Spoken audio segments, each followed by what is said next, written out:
ಪ್ರಿಯ ವೀಕ್ಷಕರಿಗೆ ನಮಸ್ಕಾರ. ವೀಕ್ಷಕರೇ, ಇಂದು ಸರ್ವೇ ಸಾಮಾನ್ಯವಾಗಿ ಬೆನ್ನು ನೋವನ್ನು ವಯೋವೃದ್ಧರಾದಿಯಾಗಿ ಮಕ್ಕಳು ಕೂಡ ತೀವ್ರತರವಾದಂಥ ಬೆನ್ನು ನೋವನ್ನು ಅನುಭವಿಸ್ತಾ ಇದ್ದಾರೆ. ಈ ಬೆನ್ನು ನೋವು ನಮಗೆ ಅನೇಕ ರೀತಿಯಲ್ಲಿ ಕಾಣಿಸಿಕೊಳ್ಳುತ್ತದೆ. ಮುಖ್ಯವಾಗಿ ಸೊಂಟದ ಭಾಗದ ನೋವು, ಸ್ನಾಯು ಸೆಳೆತ, ಉಳುಕು, ಚೆಳುಕು, ಬೆನ್ನೆಲುಬುಗಳ ನಡುವೆ ಮಣಿಕಟ್ಟು ಬಾಗುವಿಕೆ, ಬೆನ್ನು ಮೂಳೆಯ ಸ್ಥಾನಪಲ್ಲಟ, ನರಬೇನೆ, ಹೀಗೆ ಅನೇಕ ರೀತಿಯ ತೊಂದರೆಗಳನ್ನು ನಾವು ಬೆನ್ನಿನ ಭಾಗದಲ್ಲಿ ಸಾಮಾನ್ಯವಾಗಿ ಅನುಭವಿಸ್ತಾ ಇದ್ದೇವೆ. ಈ ಬೆನ್ನು ನೋವನ್ನು ಹೋಗಲಾಡಿಸಲು ಅಥವಾ ಹತೋಟಿಗೆ ತರಲು ನಮ್ಮ ಸನಾತನ ಯೋಗ ವಿದ್ಯೆಯಲ್ಲಿ ವಿಶೇಷವಾದಂತಹ, ಸರಳವಾದಂತಹ, ಸುಲಭವಾದಂತಹ, ಈ ಬೆನ್ನು ನೋವನ್ನು ಅನುಭವಿಸುತ್ತಾ ಇರುವಂತಹ ರೋಗಿಗಳು ಕೂಡ ಈ ಅಭ್ಯಾಸವನ್ನು ಮಾಡುವಂತಹ ಸರಳ ವಿಧಾನಗಳು ಈ ಸನಾತನ ಯೋಗಾಭ್ಯಾಸದಲ್ಲಿದೆ. ಹೀಗಾಗಿ ಇಂದು ಈ ಬೆನ್ನು ನೋವಿನ ನಿವಾರಣೆಯನ್ನು ಮಾಡಿಕೊಳ್ಳುವ ಅಥವಾ ಹತೋಟಿಗೆ ತರುವ ಸುಲಭ ಸರಳವಾದಂತಹ ಯೋಗಾಭ್ಯಾಸಗಳನ್ನು ನಾವು ಈಗ ನೋಡೋಣ. ಬೆನ್ನನ್ನು ನೆಲಕ್ಕೆ ಮಾಡಿ ಮಲಗಿರೋದು. ಇಲ್ಲಿ ಹಾಸಿದ ಜಮಖಾನದ ಅಥವಾ ಚಾಪೆಯ ಮೇಲೆ ಅಭ್ಯಾಸವನ್ನು ಹೊಂದಬೇಕು. ಬೆನ್ನನ್ನು ನೇರವಾಗಿ, ದೇಹದ ಸ್ಥಿತಿಯನ್ನು ನೇರವಾಗಿ ಬೆನ್ನನ್ನು ನೆಲಕ್ಕೆ ಮಾಡಿ ಮಲ್ಕೊಳ್ಳೋದು. ಎರಡೂ ಕೈಗಳನ್ನು ದೇಹದ ಪಕ್ಕದಲ್ಲಿ ಇಟ್ಕೊಳ್ಳೋದು, ಕಾಲುಗಳು ನೇರವಾಗಿ ಇಟ್ಕೊಳ್ಳೋದು. ಈಗ ಮೊದಲನೇ ಹಂತದ ಬೆನ್ನು ನೋವಿನ ನಿವಾರಣೆಯ ಅಭ್ಯಾಸವನ್ನು ನೋಡೋಣ. ಒಂದು ಕಾಲನ್ನು ಮಡಚಿ ಅಭ್ಯಾಸವನ್ನು ಹೊಂದುವಂಥದ್ದು. ನಿಧಾನವಾಗಿ ನಿಮ್ಮ ಎರಡೂ ಕೈಗಳನ್ನು ಎರಡೂ ಭುಜದ ಸಮಾನಾಂತರವಾಗಿ ಪ್ರಸರಿಸಿಕೊಳ್ಳಿ.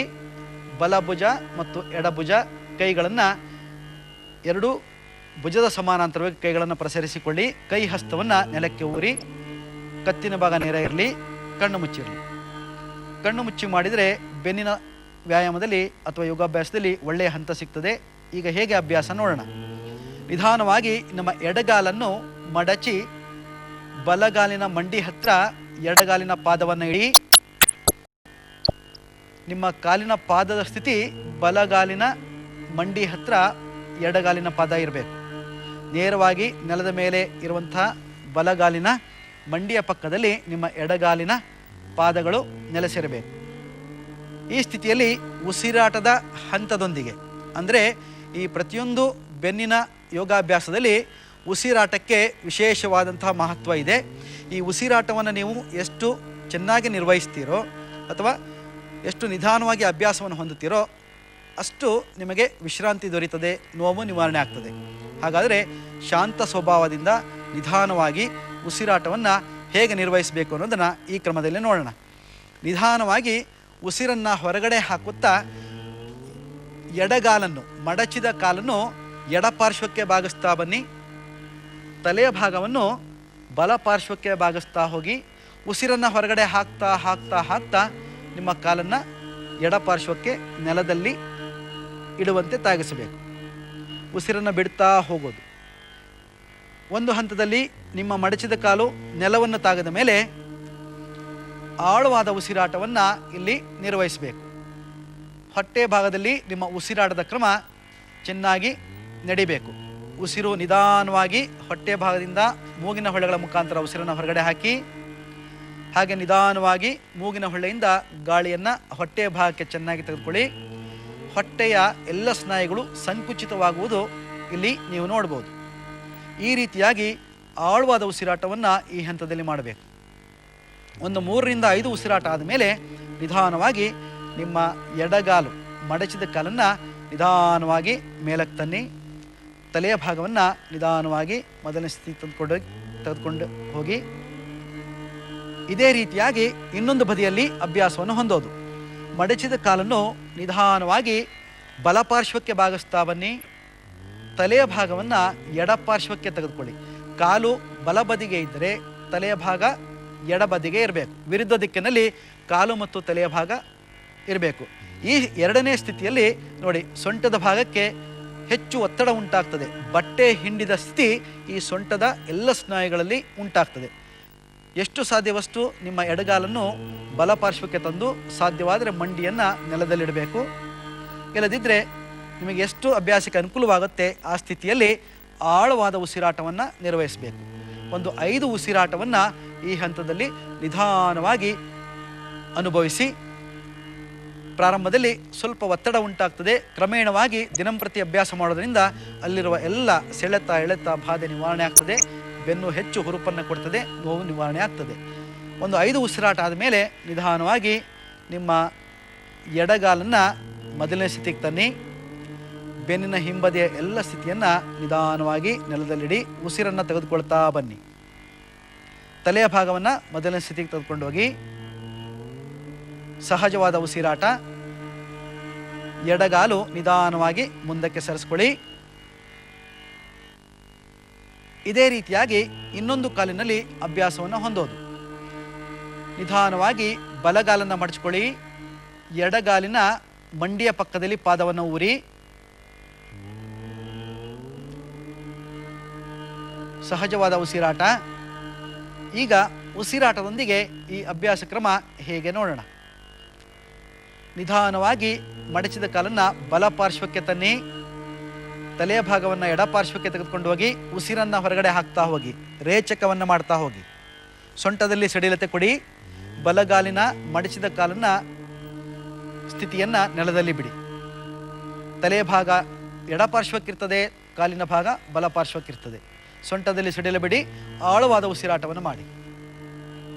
ಇಲ್ಲಿ ಒಂದು 5 ಉಸಿರಾಟವನ್ನು ಮಾಡಿ ನಿಧಾನವಾಗಿ ಉಸಿರನ್ನು ಒಳಗಡೆ ತೆಗೆದುಕೊಳ್ತಾ ಮಡಚಿದ ಕಾಲನ್ನು ಹಾಗೆ ಮೊದಲನೇ ಸ್ಥಿತಿಗೆ ತನ್ನಿ, ಮೇಲಕ್ಕೆ ತನ್ನಿ. ಬಲಗಾಲನ್ನು ನಿಧಾನವಾಗಿ ಮೇಲಕ್ಕೆ ತನ್ನಿ.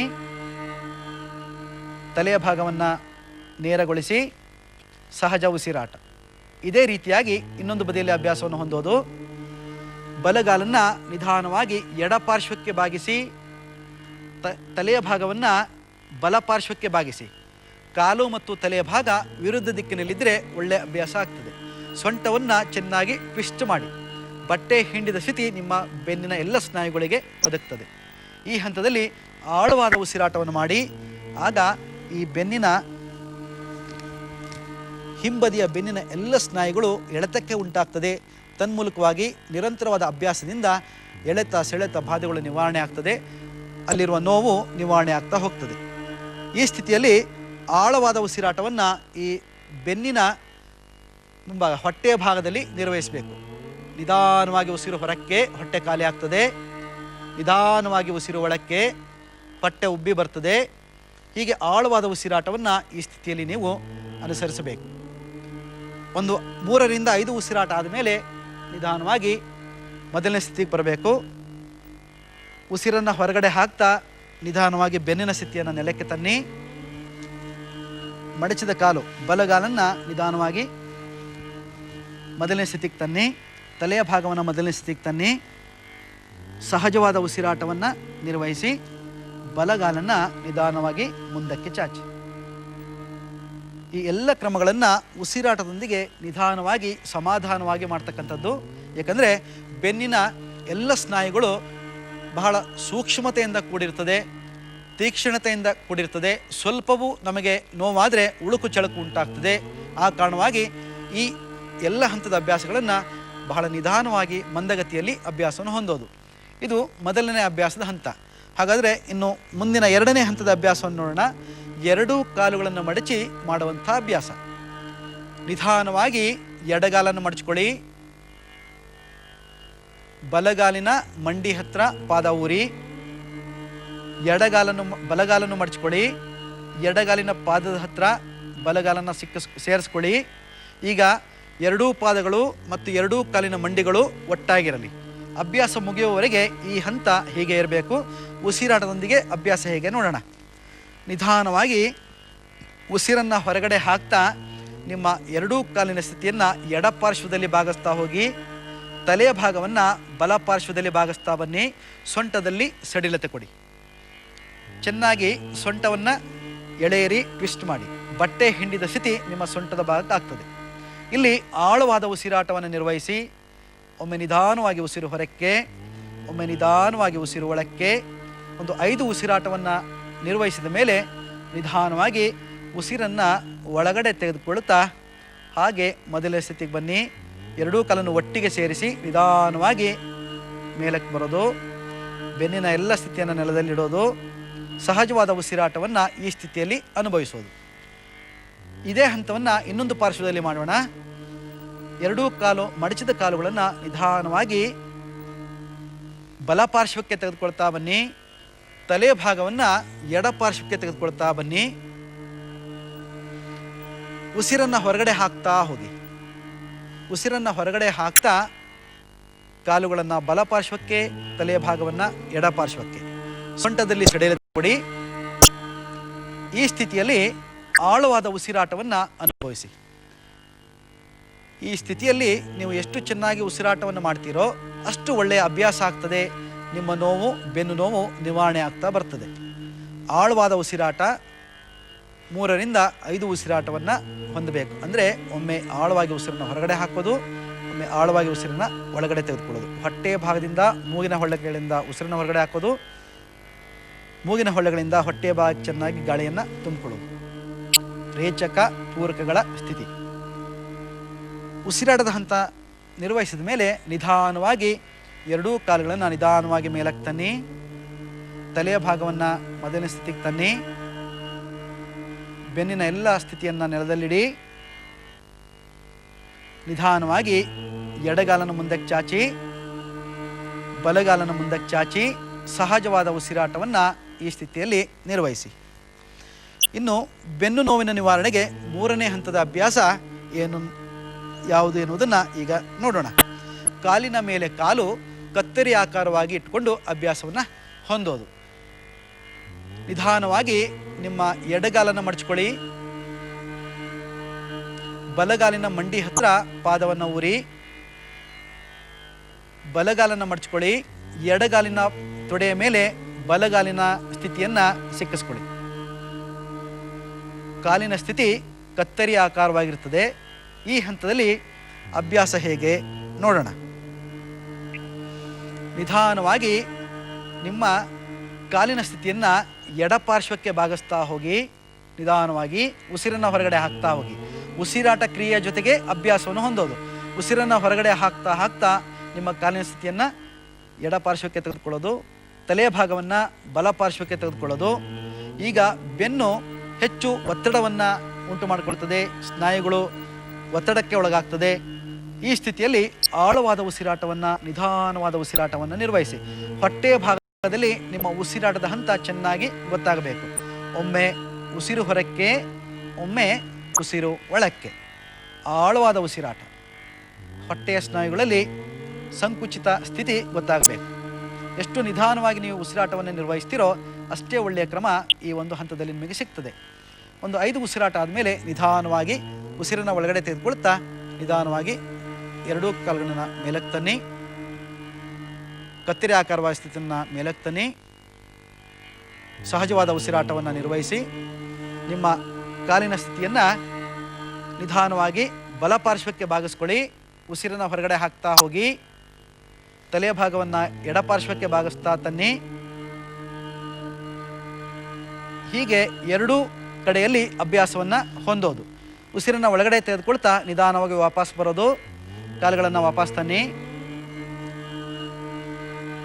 ಈಗ ಬಲಗಾಲನ್ನು ಕೆಳಗಿಳಿಸಿ, ಒಂದೊಂದೇ ಕಾಲನ್ನು ಮುಂದಕ್ಕೆ ಚಾಚಿ ವಿಶ್ರಾಂತಿ ಸ್ಥಿತಿಯನ್ನು ಹೊಂದಿ.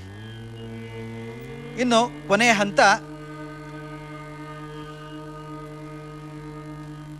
ಸೊಂಟವನ್ನು ಮೇಲಕ್ಕೆತ್ತುವುದು. ಎರಡೂ ಕಾಲುಗಳನ್ನು ಜೋಡಿಸ್ಕೊಳ್ಳಿ. ಎರಡೂ ಕೈಗಳನ್ನು ದೇಹದ ಪಕ್ಕದಲ್ಲಿ ತನ್ನಿ. ಒಂದೊಂದೇ ಕಾಲುಗಳನ್ನು ನಿಧಾನವಾಗಿ ಮಡಚ್ಕೊಳ್ಳಿ. ಎರಡೂ ಕಾಲನ್ನು ಸೇರಿಸ್ಕೊಳ್ಳಿ. ಪಾದಗಳು ಒಟ್ಟಾಗಿರಲಿ. ತಲೆ ಮತ್ತು ಕಾಲುಗಳು, ಕೈಗಳನ್ನು ನೆಲಕ್ಕೆ ಒತ್ತಿ ಉಸಿರನ್ನು ಒಳಗಡೆ ತೆಗೆದುಕೊಳ್ತಾ ಸೊಂಟವನ್ನು ಮೇಲಕ್ಕೆತ್ತಿ. ಉಸಿರನ್ನು ಒಳಗಡೆ ತೆಗೆದುಕೊಳ್ತಾ ಮೇಲಕ್ಕೆ ಸೊಂಟವನ್ನು ಎತ್ತಿ. ಉಸಿರನ್ನು ಹೊರಗಡೆ ಹಾಕ್ತಾ ಸೊಂಟವನ್ನು ಕೆಳಗಿಳಿಸಿ ವಿಶ್ರಾಂತಿ ಸ್ಥಿತಿ. ಒಂದೊಂದೇ ಕಾಲುಗಳನ್ನು ಮುಂದಕ್ಕೆ ಚಾಚಿ. ಈ ರೀತಿಯ 5 ಹಂತದ ಅಭ್ಯಾಸಗಳನ್ನು, 4 ಹಂತದ ಅಭ್ಯಾಸಗಳನ್ನು ನೀವು ಮಾಡಬೇಕು. ಪ್ರತಿನಿತ್ಯ ಮಾಡೋದರಿಂದ ಈ ಅಭ್ಯಾಸಗಳು ನಿಮ್ಮ ಬೆನ್ನಿಗೆ ಒಳ್ಳೆಯ ವ್ಯಾಯಾಮವನ್ನು ಕೊಡ್ತದೆ ಮತ್ತು ಸದೃಢವಾಗಿರ್ತದೆ. ಬೆನ್ನು ನೋವು ನಿವಾರಣೆ ಆಗ್ತದೆ. ಶುಭವಾಗಲಿ. ಯೋಗ ಚಿತ್ತವೃತ್ತಿ ನಿರೋಧ. ನಮಸ್ಕಾರ.